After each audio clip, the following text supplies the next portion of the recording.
Pascal, salut, bonjour. Salut Joël. On élève le débat. Aujourd'hui, la lame 18 nous emmène dans le ciel et vers la Lune. Alors la Lune, qu'est-ce que ça symbolise? Alors la Lune, tu sais que quand la Lune est là, tous les chats sont gris, tous les chiens sont gris, comment on dit ça? Oui, tous les chats sont gris, oui. Oui, exactement. Donc tout est un peu flou, on ne voit pas, donc c'est la limite des mondes inconnus. Donc on peut l'assimiler au rêve, au monde parallèle, à notre intuition, à tout ce qu'on n'arrive pas à voir avec nos propres yeux.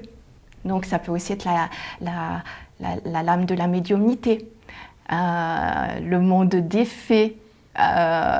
D'ailleurs, le livre que tu nous proposes nous met en...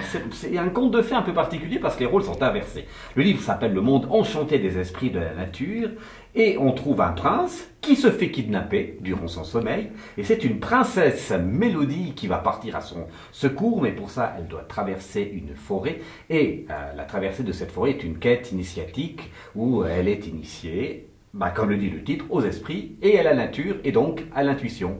exactement. Du coup, il faut toujours s'écouter quand on est dans une forêt?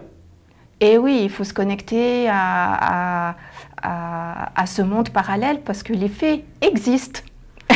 Et ce que je trouve génial dans ce conte, au fait, c'est que au fur et à mesure que les esprits de la nature vont enseigner à Mélodie d'aller retrouver son prince, on va lui faire des exercices. Et ces exercices pour se connecter justement au monde des fées. C'est ça qui est génial. On peut faire des exercices pour voir les fées.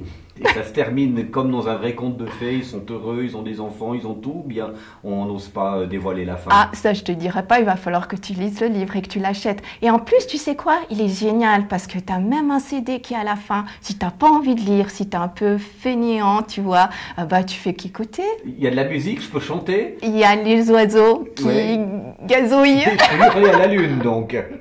Merci beaucoup Pascal. Merci. Et on se retrouve sous peu pour une nouvelle lame. Super, Yes. je me réjouis.